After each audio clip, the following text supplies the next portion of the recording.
여호와 하나님이 그를 내보내어 그의 근원이 된 땅을 갈게 하시니 같이 읽겠습니다. 이같이 하나님이 그 사람을 쫓아내시고 에덴 동산 동쪽에 그룹들과 두루 도는 불칼을 두어 생명나무의 길을 지키게 하시니라. 아멘. 아멘.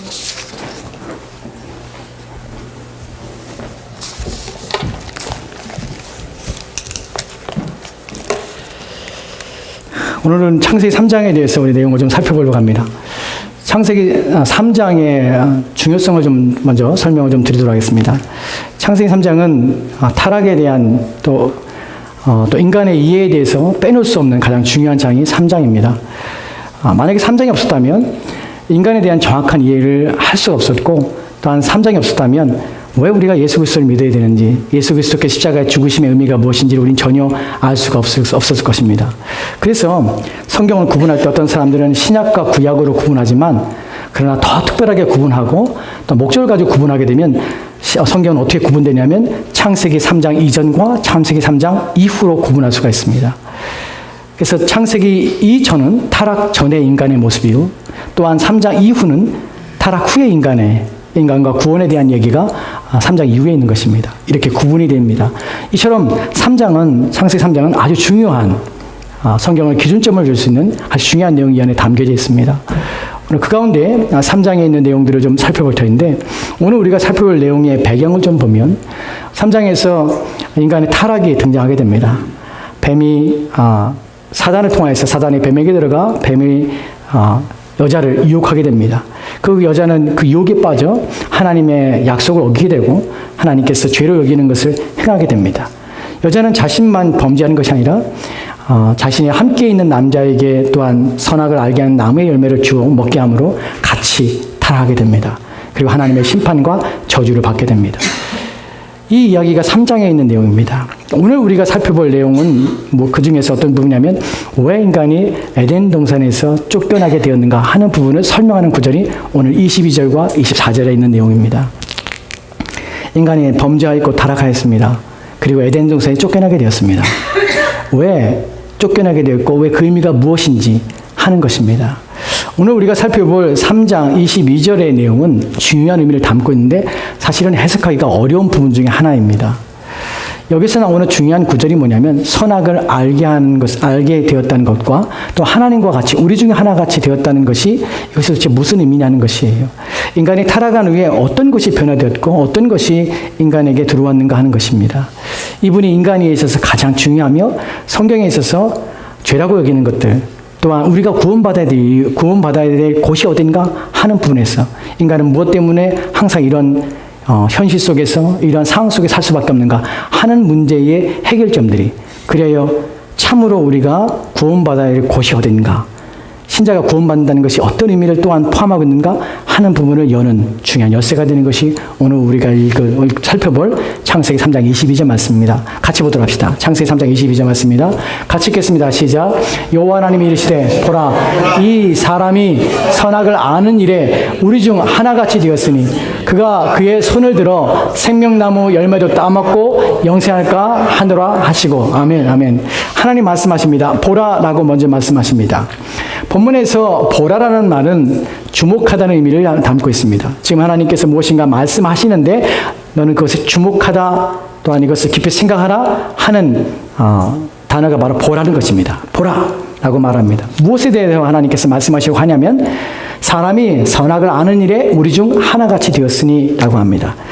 사람이 선악을 아는 일에 우리 중에 하나같이 되었다고 합니다. 이 부분을 좀 하나씩 단어별로 우리가 좀 분해를 하고 분석해 보려고 합니다. 여기서 사람이 되었다고 합니다. 무엇이 되냐면 아는 것이 되었다는 것이, 사람이 알게 되었습니다. 여기서 안다는 것은 경험적인 알을 말합니다. 지식적인 알이 아니라 무엇인가 경험했어요.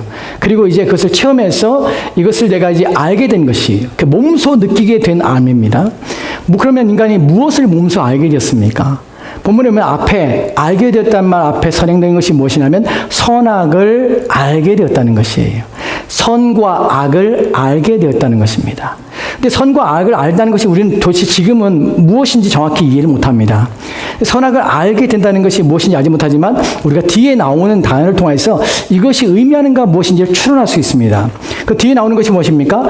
사람이 선악을 알게 되는 게 우리 중 한 사람과 같이, 우리 중 하나같이 되었다는 것이, 여기서 우리는 누구를 말하냐면 성부 하나님, 성자 하나님, 성령 하나님, 삼위일체를 말합니다. 즉 하나님과 같은 어떤 것이 되었다는 것이에요. 이 부분을 가지고 좀 시작을 합시다. 인간이 지금 하나님께서 사람에 대해 말하는데, 사람이 선악을 아는 것에 있어서 하나님처럼 되었다, 우리와 같이 되었다는 표현입니다. 여기서 우리는 긍정이냐 부정이냐를 한번 생각해 봐야 됩니다. 이 말이 긍정적이면 어떤 의미냐면, 사람이 이제 신적인 존재, 하나님과 같은 능력을 가진 존재가 되었다는 표현이 될 것입니다. 만약에 부정적이라면 이것은 인간에게 무엇인가 하나님이 원하지 않는 것이 그들 가운데 일어나고, 또한 그들이 갖게 되었고 그들이 소유하게 되었다는 의미가 될 것입니다. 이 부분을 먼저 생각해 보도록 합시다. 하나님과 같이 되었다, 또한 인간이 선악을 아는 것에 알게 되었다 라는 부분에서 첫 번째로 이것이 부정인가 긍정인 부분에서는 우리가 창세기 1장을 좀 살펴보려고 합니다. 창세기 1장에서 인간을, 성경 구절이 없습니다. 예. 창세기 1장 26절과 27절 말씀에는 이렇게 표현되어 있습니다. 하나님께서 사람을 자기의 형상과 자기의 모양대로 사람을 지으셨다고 합니다. 하나님께서 사람을 지으실 때 자기 모양과 형상으로 지었다는 것은 인간은 하나님을 닮은 자가 되었다는 것이에요. 하나님은 처음에 지을 때부터 하나님을 닮은 자입니다. 하나님을 닮았는데 어떻게 닮았냐면, 우리가 본문에서 닮았다는 것을 여러 가지로 우리가 설명을 드린 적이 있습니다. 닮았는데 이 닮은 것이 그래서 하나님과 같이 되는 것이 닮음이냐 하는 부분에서 생각해 봐야 될 뿐만 아니라 이것이 선악과의 관계 속에 어떤 의미를 가지고 있냐 하는 부분도 우리가 생각해야 될 부분입니다. 여기서 우리가 이 키를 여는 열쇠가 하나가 있는데, 그것이 뭐냐면, 인간이 하나님의 형상을 닮았다는 데서 하나님께서 인간을 창조하시고 지으셨다는 것을 내포하고 있을 뿐만 아니라 인간은 창조의 꽃이라는 부분이 이 안에 담겨져 있습니다. 하나님이 지으신 것 가운데 인간은 가장 으뜸이며 가장 최상의 것이며 가장 가장 훌륭하며 가장 아름다우며 가장 영광스러운 존재가 인간이었어요. 여러분, 이 부분이 그렇다고 해서 여러분 인간이 마음대로 된다는 존재는 아니에요.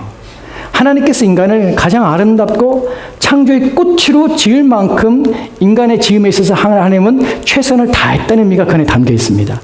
그 의미 속에서 하나님의 형상을 닮았다는 의미가 바로 그런 의미예요. 다른 피조물을 어느 것도 하나님의 형상을 닮은 것이 없습니다. 오직 인간만이 하나님의 형상과 모양대로 지으심 받은 것이에요. 여기서 이 모든 것 지으신 하나님께서 말씀하신 것이 있습니다. 무엇이냐면, 하나님 보시기에 심히 좋았다는 표현이에요. 하나님 모든 것을 지으시고 보시기에 심히 좋았다는 표현 속에선 어떠한 부족이나 결핍이 되는 것이 없다는 사실을 우리가 알게 됩니다. 그렇다면 인간이 이후의 3장에서 무엇인가를 알게 되었고, 또한 무엇인가가 인간에게 새롭게 인간이 소유하게 되었고 무엇인가를 얻게 되었다면, 처음에 하나님이 창조할 때 심히 보시기에 아름다웠다 한 것이 무엇인가 부족함이 있는가? 인간에게 더 필요한 것이 있는데, 인간에게 꼭 있어야 될 것인데 그것을 포함하지 않고 하나님께서 부족함으로 무엇인가 결핍된 상태에서 인간을 지으셨는가 하는 부분에 대해서 우리가 생각해 봐야 됩니다. 그런데 성경에서 우리가 살펴본 것처럼 심히 좋았다고 말씀하십니다. 이 말은 인간을 지으실 때 필요한 것들을 다 주셨다는 의미예요. 인간이 있어야 될 그 모든 것들이 이제 완벽히 갖춰진 상태가 심히 좋았다는 상태입니다. 인간은 더 이상 어떤 것이 필요 없는 존재입니다. 왜냐하면 하나님의 최상의 모습인 형상과 모양으로 지음받았기 때문에 그렇습니다. 그런데 3장에서 인간이 무엇인가가 더해진 것입니다. 이제 선악을 알게 되는 것이 더해진 것입니다. 그렇다면 여기서 우리는 이것이 결코 좋은 것이 아니라는 사실을 알게 됩니다. 왜죠? 이미 하나님 우리를 창조하실 때 가장 좋은 것으로 필요한 것을 다 채우셔서 충분히 우리를 만족스럽게 지으셨기 때문에 그렇습니다. 더할 것이 무엇이 있겠습니까? 우리 인간에게 필요한 것이 무엇이 있겠습니까? 그런데 이것이 더해진 것이에요. 즉 이것은 인간에게 있어서는 없어야 될 부분일지도 모릅니다. 이건 우리가 갖지 말아야 될 부분인지도 모릅니다. 이것이 인간에게 들어왔다는 것입니다. 두 번째로는 이 선악을 알게 되는 것과 우리 중 하나같이 되었다는 표현이 이것이 말씀이 성취되는 것을 표현하고 있습니다. 이 이야기가 누군가가 이 약속을 했어요. 그리고 이 약속 속에서 이것은 이루어졌습니다. 이 부분을 우리가 살펴보기 위해서 창세기 3장 3절 말씀을 좀 보도록 합시다. 창세기 3장 3절 말씀에 이렇게 기록되어 있습니다. 같이 읽겠습니다. 시작. 동산 중앙에 있는 나무의 열매는 하나님의 말씀에 너희는 먹지도 말고 만지도 말라 너희가 죽을까 하노라 하셨느니라. 아멘. 아멘. 이 부분은 여자가 뱀에게 하는 말입니다. 뱀이 여자에게 하나님께 동산에 있는 모든 나무의 실과를 다 먹지 말라더냐 라고 말을 하자 여자가 자신 있게 말을 합니다. 동산에 있는 실과는 열매는 하나님 말씀에 너희는 먹지도 말고 중앙에 있는 열매는 먹지도 말고 만지도 말라 너희가 죽을까 하노라 라고 말을 합니다. 근데 여기서 여자가 말하는 것 중에 하나가 더 첨가되었다는 것을 우리가 알고 있지요. 무엇입니까? 만지지도 말라는 말입니다. 하나님께서는 동산 중앙에 있는 열매는 먹으면 반드시 죽으리라고 말씀하셨습니다. 근데 여자는 거기다 무엇을 더하냐면 만지지도 말라라고 하나님이 말씀하셨다고 그래요. 이 말은 여자의 마음속에 하나님에 대한 어떤 반역과 하나님에 대한 불평과 원망이 그 안에 있다는 사실을 우리가 알게 되었지요. 또한 여자의 마음속에서는 하나님에 대한 실증과 그분의 말씀에 대한 회의와 또 그분의 말씀에 대한 거역함이 그의 마음에 이미 들어가게 되었습니다. 이 부분이 이제 4절과 5절 말씀에서 사단이 여자에게 뭐라고 말하는지를 좀 봅시다. 4절과 5절 말씀입니다. 같이 읽겠습니다. 시작. 뱀이 여자에게 이르되 너희가 결코 죽지 아니하리라. 너희가 그것을 먹는 날에는 너희 눈이 밝아져 하나님과 같이 되어 선악을 알 줄을 하나님이 아심이라. 아멘. 아멘. 뱀이 여자에게 말합니다. 결코 죽지 아니라. 이거 첫 번째 약속입니다. 결코 죽지 아니하리라. 이것이 여자에게 준 약속이었습니다. 누가 준 약속입니까? 뱀이 준 여자입니다. 사단이 준 약속입니다. 하나님께서 뭐라고 말씀하셨습니까? 반드시 죽으라는 것이. 여기 결코 죽지 아니라는 사단의 약속은 하나님의 약속이 아닐 뿐만 아니라 이것은 거짓된 약속입니다. 사단이 줄 수 있는 약속이 아닙니다.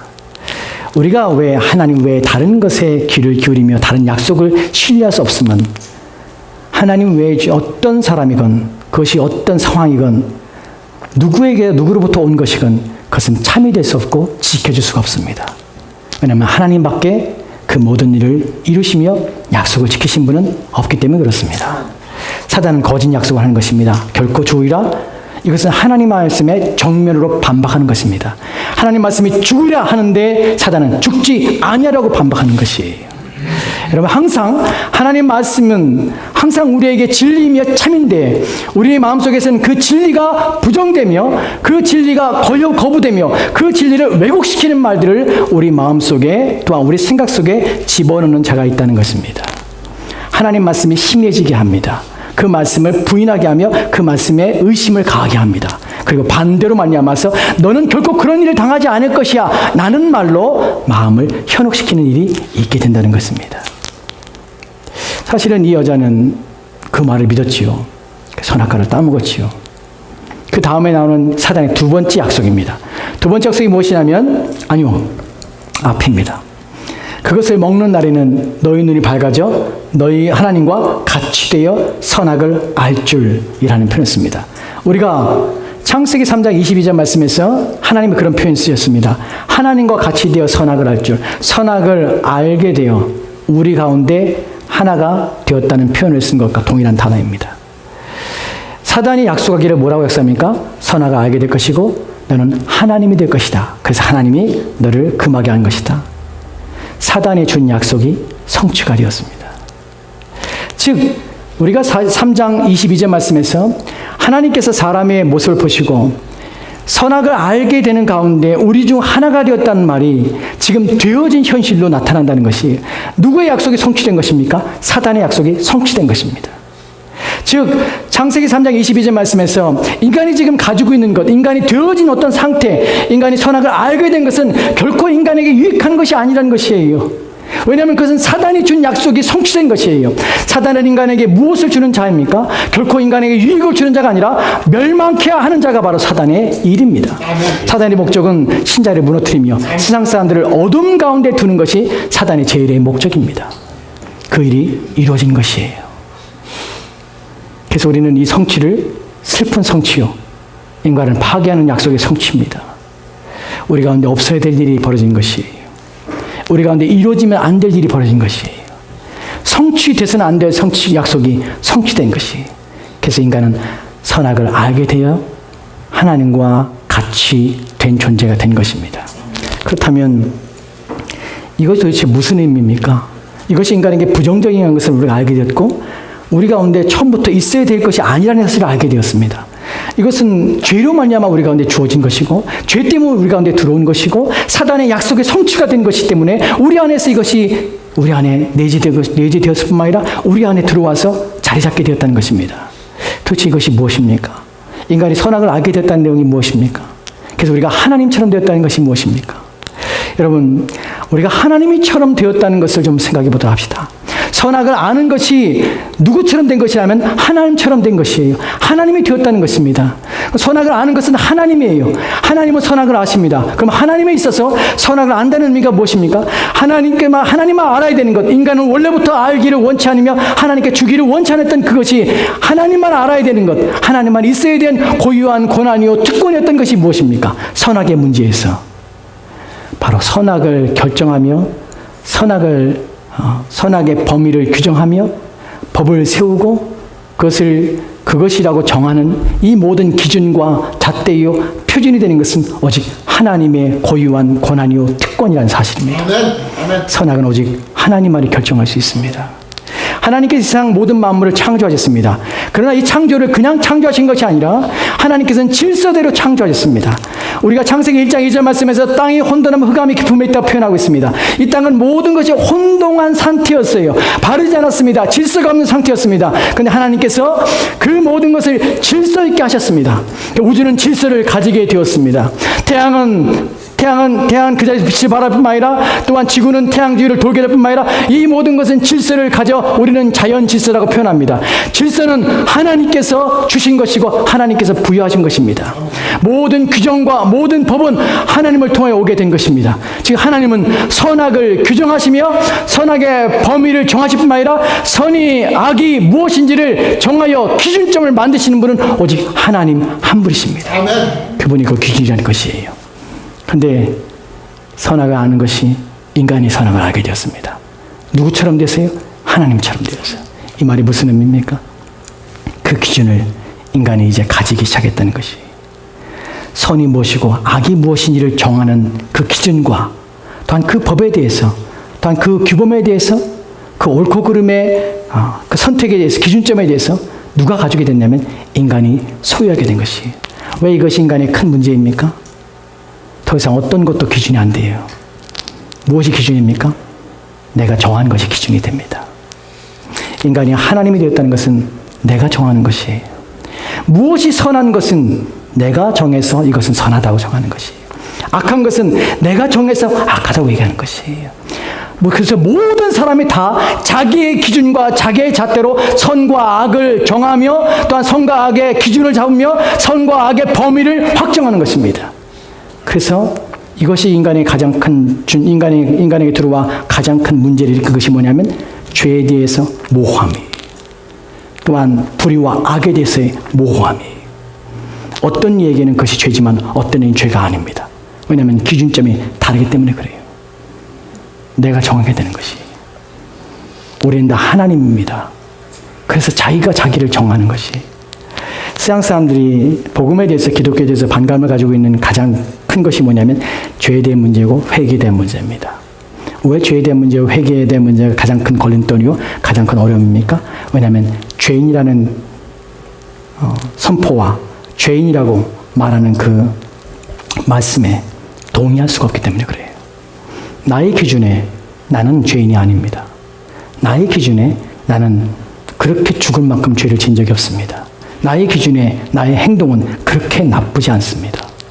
누구의 기준입니까? 나의 기준이에요. 죄가 선악을 알게 됨으로 인간이 하나님이 되는 순간에 인간이 가지고 있는 것이 인간이 가졌던 것에서 잃어버린 것이 있습니다. 그것이 뭐냐면 죄에 대한 기준이 우리 것이 됨으로 말미암아서 우리는 죄책감을 잃어버리게 되었습니다. 또한 죄의식을 상실하게 되었습니다. 죄의식이라는 것은 죄에 대한 깨달음이에요. 이것이 이제 일반화되었고 이것이 개인화되었습니다. 그래서 각자가 자기의 죄의식을 갖게 된 것이에요. 자기의 양심에 따라 행동하는 것이에요.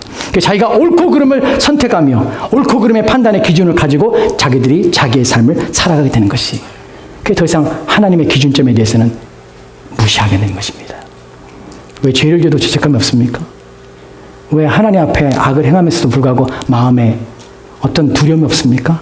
왜냐하면 내 입장에서는 그것은 죄가 아니게요. 하나님은 하나님 입장으로 얘기하는 거고 나는 내 입장에서는 그것은 불의가 아닙니다. 왜 나를 이렇게 대하십니까? 나를 지옥에 보낸다고요? 누구 마음대로요? 누가 결정합니까? 나는 아닌데 왜 당신이 결정하십니까? 기준점이 누구한테 있습니까? 나한테 있기 때문에 그래요.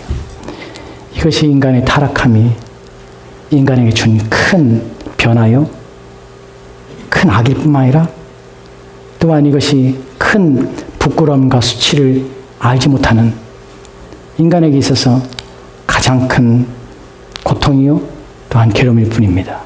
이것이 멸망의 길을 가는 기름길이요 또한 멸망의 길을 가게 하는 일이기 때문에 그렇습니다. 어떠한 기준점이 없는 것들, 기준점에 대해서 우리 자신이 판단하게 되는 것들, 죄의식과 죄책감이 없어지는 것들. 여러분, 한국에서 요즘 선거철 때문에 요즘 많은 말들이 있습니다. 선거 얘기를 하고자 하는 것은 아니고 그 가운데서 저는 처음에 들었을 때 이것이 사자성어인 줄 알았습니다. 사자성어가 아니더라고요. 아십니까? 내로남불이라고? 내로남불이라는 단어를 아십니까? 내로남불이라는 말이 있습니다. 처음에 들었을 때 제가 알지 못하는 사자성어구나 라고 생각했는데 그것이 뭐냐면 내가 하면 로맨스고 남이 하면 불륜이에요. 무슨 말 아십니까? 내가 하면 로맨스야. 얘가 하면 거기서는 불륜이야. 이게 오늘날 자신 스스로가 가치 판단의 기준을 가지고 있기 때문에 그런 짓을 하고 그런 말을 할 수밖에 없다는 것입니다. 자기 자신에서는 그렇게 관대할 수 있는 이유가 무엇입니까? 왜냐하면 기준이 나한테 있기 때문에 그래요. 타인에 대해서는 엄격할 수밖에 없는 그 이유가 무엇입니까? 그들에게 있어서는 내 기준에 있어서는 합당하지 않기 때문에 그래요. 절대의 기준이 무너졌고 또한 절대 가치가 무너졌기 때문에 사람들은 자기의 소견에 따라 행하게 되었습니다. 우리가 사사기 17장 16절과 또한 사사기 20장 21장에 보면은 이런 구절도 있습니다. 사람이 그때의 이스라엘에 왕이 없으므로 사람이 자기의 소견에 옳은 대로 행하였다고 합니다. 두 번씩이나 같은 말을 반복하여 우리 가운데 말하는 이유가 무엇입니까? 사람들은 자기의 소견에 옳은 대로 행하는 죄를 범하고 있습니다. 타락으로 말미암아서 우리의 마음속에 들어온 잘못된 것이 무엇이냐면 죄를 알게 되었고 죄를 깨닫게 되었지만 그 안과 깨달음은 스스로 하나님이 되어서 내가 결정하는 대로 내가 선택하는 대로 살아간다는 것이에요. 거기에는 어떤 죄의식도 없습니다. 죄책감도 없습니다. 왜냐하면 내 입장에서는 내 모든 행위들과 내 모든 삶은 바르다고 인정하기 때문에 그렇습니다. 그것이 인간이 가지고 있는 아주 잘못된 것입니다. 고칠 수 없는 병입니다. 그래요. 어떤 것에도 우리는 죄의식을 느끼지 않고 악을 행합니다. 심지어는 그것이 하나님 앞에서 말입니다.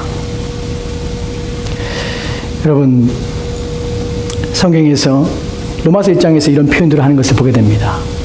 사람의 자연인입니다. 하나님 알지 못하는 이상 모든 사람이 이렇게 표현합니다. 그들의 마음이 미련한 마음이 어두워져 그래야 자기들이 원하는 대로 산다고 합니다. 미련한 마음이 어두워졌으니 얼마나 그 어둠이 심하겠습니까? 그래서 선악을 구분하지 못할 뿐만 아니라 자기 자신이 옳다 하는 것을 쫓아 살게 되었다는 것입니다. 여러분, 그런데 이것이 불신자에게만 해당하는 것은 아닙니다. 우리는 예수를 믿기 때문에 신자이기 때문에 우리는 교회를 다니기 때문에 나와는 전혀 상관이 없는 부분이다. 선악을 아는 데 있어서 내가 하나님이처럼 된 것은 아니다라고 생각할 수 있습니다. 그런데 성경이 많은 부분에 이 부분에서 경고하고 있음을 우리가 보게 됩니다. 특별히 디모데전서 4장 2절 말씀 보도록 합시다. 디모데전서 4장 2절 말씀입니다. 같이 읽겠습니다. 시작. 자기 양심이 화인을 맞아서 외식함으로 거짓말하는 자들이라. 아멘. 아멘. 디모데전서 4장 1절과 2절 말씀에서 말세에 이런 자들이 일어날 것이라고 경고하는 장면입니다. 그 중에서 이 본문에 나오는 이 내용은 불신자들을 향하여 말하는 것이 아니라 예수를 안 믿는 교회 밖에 있는 사람들이 말하는 것이 아니라 교회 안에 있는 자들 중에서 이런 자들이 일어나게 될 것이라고 우리 가운데 경고하는 것이에요. 어떤 자들입니까? 본문에 보면은 자기 양심이 화인을 맞은 자들이 있을 것이라는 것입니다. 그래서 외식합니다. 자기의 양심이 화인이란 말이 무슨 말입니까? 화인이라는 것은 불이에요. 근데 불이 어떤 불입니까?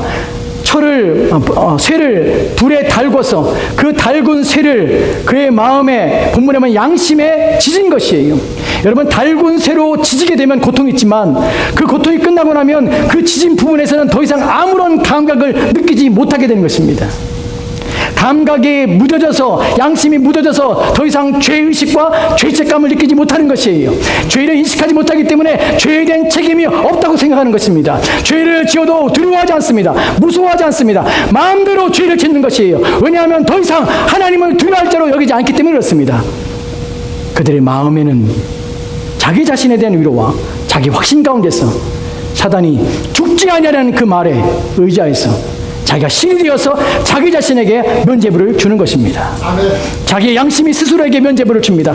이래도 괜찮다고 얘기를 하는 것입니다. 그렇게 살아도 아무런 문제 없다고 얘기를 합니다. 여러분, 누가 우리의 삶을 이렇게 살아도 된다고 말씀하셨습니까? 누가 우리의 삶을 이렇게 살아도 괜찮다고 말씀하셨습니까? 누가 우리의 삶을 이렇게 행동해도 된다고, 그것이 괜찮다고 우리 가운데 말씀하셨습니까? 그것이 하나님 말씀입니까? 아니면 우리 안에 있는 이 화인 맞은 양심입니까? 우리는 모든 행동과 모든 삶들을 하나님의 말씀과 하나님의 약속에 하나님 우리 가운데 주신 것들의 기준으로 삼고 살아가는 자가 그리스도인한 자입니다. 아멘. 우리의 기준은 우리가 아닙니다. 우리의 양심이 아닙니다. 내가 괜찮다고 그 일을 하면 안 됩니다. 이래도 괜찮지, 이래도 죄가 안 될 것이라고 말하면 안 됩니다. 내 생각이 아니라 하나님의 말씀에 따라 어떠한가, 하나님 말씀에 따라 기준이 합당한가, 하나님 기뻐하시는가, 아니면 이 일을 통해 하나님 슬퍼하시며 원하지 않는데 내 양심이 괜찮다고 해서 나는 그 일을 따르고 있는가 하는 부분을 생각해 보셔야 합니다. 아멘. 오늘 교회 안에서도 자신의 양심에 화인 맞아서 죄를 지면서 불구하고 죄의식이 없는 자들이 있습니다. 이것이 하나님께 불의한 것이고 하나님이 슬퍼하시며 하나님 원하지 않는데도 우리는 그래도 괜찮다고, 우리는 서로 스스로 자기 합리화해서 그 일들을 행하는 자들이 있습니다. 여러분, 이 부분에서 우리는 구분할 일이 하나가 있습니다. 무엇이냐면 정말로 양심이 화인받은 자들과 똑같이 죄를 범하고 똑같이 연약한 가운데인데 똑같이 어떤 부분에서 하나님의 법을 어기는데 불구하고 두 부류가 있습니다. 하나는 완전히 양심에 화인 맞아서 죄의식과 죄책감 없이 막 그 일을 행하는 것이에요. 그러나 어떤 사람들에게 있어서는 믿음이 부족으로 또한 신앙이 연약해서 그 일을 행하는 자가 있다는 사실입니다. 그 사람들까지 얘기하는 것은 아닙니다. 믿음이 없다는 것이 무엇입니까? 또한 신앙이 약하다는 것이 무엇입니까? 해야 되는 줄 알아요. 그것이 하나님이 기쁘시게 하는 것이 아니라는 사실을 알아요. 그렇게 살면 내 영혼에게 아무런 유익이 없다는 사실도 알아요. 근데 믿음이 없습니다. 이겨낼 수가 없는 것이에요. 그것을 견뎌내며 그것을 참아낼 수 있는 용기와 또 하나님을 신뢰하며 의지할 수 있는 힘이 없는 것이에요. 그래서 넘어지는 것이에요. 주일에 온전히 하나님 앞에 예배드리고 하나님을 높이며 하나님을 영화롭게 하는 것이 하나님을 기쁘시는 것을 압니다. 그런데 우리가 안 되는 것이에요. 그 일에 최선을 다하지 못하는 것이에요. 우리가 하나님 마땅히 드려야 될 것을 하나님께 드립니다. 또한 하나님 앞에 봉사하며 헌신할 것을 하나님께 합니다. 또한 기도하는 일들이나 또한 우리가 하나님 말씀으로 양육받으며 훈련받으며 또 하나님 말씀으로 교육받는 일이 필요한 것들을 합니다. 그런데 믿음이 없어서 약하여서 우리는 끊임없이 그 일에 대해서 머뭇거리며 주저하며 우리는 그 일에 대해서 충성되지 못하게 또한 순종하지 못하는 경우들이 있습니다. 여러분, 그런 사람들은 그런 양심의 가책과 또한 우리의 죄의식을 통하여서 그런 모든 죄들이 우리 가운데 우리 마음의 양심을 찌를 때마다 회개하고 돌이키셔야 됩니다. 온전한 믿음 가운데 나오셔야 합니다. 그리고 믿음을 달라고 구해야 됩니다. 주님, 나를 불쌍히 여기십시오. 내 양심이 죽은 것 같습니다. 내 이렇게 살면 안 되는 거 알면서도 하나님의 이 일은 기뻐하지 않는데 불구하고 하나님의 이것을 죄를 여기는데 불구하고 나는 끊임없이 이 가운데 있습니다. 내 영혼은 어찌하면 좋겠습니까? 주님, 나를 불쌍히 여기십시오. 나를 살게 해주십시오. 내 양심에 더 이상 화인 맞지 말냐마 이 죄의식을 느끼지 못하는 가운데 빠지 않도록 나를 돌이켜 주십시오. 누가복음 18장에 나오는 성전에 올라가 기도하는 세리처럼 우리는 가슴을 치며 하늘을 감히 우러러보지 못하고 나를 불쌍히 주십시오. 내 양심이 늘 고통합니다. 나를 살게 달라고 하나님께 기도해야 됩니다. 그러나 만약 여러분의 마음속에 하나님이 기뻐하지 않는 것을 알면서도 또는 그것조차도 인식하지 못하여서 마음대로 살고 있다면 그래야 지켜야 될 것들을 지키지 아니하고 마땅히 하나님께 드릴 것을 드리지 아니하고 마땅히 여러분의 영혼을 위해서 수고하며 애를 쓰며 하나님의 열심과 수고함으로 여러분의 영혼을 위하여 그 애쓰는 그 모든 수고를 헛되게 하고 있는 지금 모습이라면 그것이 여러분의 마음이고 그것이 여러분이 가지고 있는 현재의 상태라면 그래서 아무것도 느끼지 못하는 상태라면 여러분에게는 아무런 소망이 없습니다. 여러분에게는 아무런 기대가 없습니다. 하나님께 은혜를 구하십시오. 깨닫게 달라고. 그리고 내 의식을, 죄에 대한 의식을 일으켜 주시고 내가 더 이상 내 기준으로 살지 않게 해달라고 하나님 앞에 구하셔야 합니다. 선악을 알아서 이제 내가 하나님이 되어서 내 마음대로 사는 그 모든 것들을 내려놓겠습니다. 더 이상 나는 하나님이 아닙니다. 하나님만이 내 기준이시고 하나님만이 내 잣대시고 하나님만이 내 표준이십니다. 아멘. 나는 주의 말씀에만 순종하겠습니다. 나는 고백을 하셔야 합니다. 아멘. 로마서 7장 7절 말씀에 이렇게 우리에게 권면하는 분, 이렇게 우리 가운데 말씀하는 것을 우리가 보게 됩니다. 같이 읽겠습니다. 시작. 그런데 우리가 무슨 말을 하리요? 율법의 죄냐? 그럴 수 없느니라. 율법으로 말미암지 않고는 내가 죄를 하지 못하였으니 곧 율법이 탐내지 말라 하지 아니하였으라면 내가 탐심을 하지 못하였으리라. 아멘, 아멘. 바울이 말합니다. 나는 탐심을 알지 못했을 것이다. 무엇이 말하지 않았다면 율법이 탐심이 죄라고 말하지 않았다면 나는 탐심을 알지 못했을 것이다. 탐심이 죄라는 것을 인식하지 못할 것이다. 무슨 말입니까? 여기서 우리가 알게 되는 것은 하나님의 말씀이 하나님의 법이 우리 가운데 들어와야 우리는 죄를 인식할 수가 있습니다. 아멘. 하나님 말씀만이 우리를 하여금 우리 의식을 깨우고 우리의 생각을 바꿔서 우리의 기준, 선악에 대한 기준을 내가 잡지 아니하고 하나님께로 둘 수가 있다는 것입니다. 여러분, 하나님 말씀이 여러분 마음에 두십시오. 하나님의 법을 여러분의 마음에 두십시오. 그래서 여러분이 하나님 돼서 살지 마십시오. 여러분은 하나님이 아닙니다. 선과 악을 결정하며 그 기준을 정하시는 분이 여러분이 아닙니다. 오직 하나님만이 그렇게 하십니다. 아멘. 그러면 저 절대 기준이신 하나님의 법에 나는 과연 옳게 행동하고 있는가? 이렇게 행동하는 것이 옳은 것인가? 누가 내 행동을 합리화시키며 누가 옳다고 하는가? 이렇게 살고 있는 내가 하나님께서 과연 옳다고 하실까? 누가 무엇이 내 속에서 거짓된 평안으로 내 마음을 안전하게 하며 두려움을 없애며 내 마음의 근심을 사라지게 하는가? 누가 나로 하여금 내 영혼이 멸망의 길을 가며 심판의 길을 가고 있는데 어찌하여 내 안에는 평안하다 평안하다 외치고 있는 이 내 마음은 무엇인가? 여러분 생각해 보셔야 합니다. 그것은 사단의 생각입니다. 사단이 주는 거짓입니다. 깨어나셔야 합니다. 그리고 여러분의 영혼을 깨우십시오.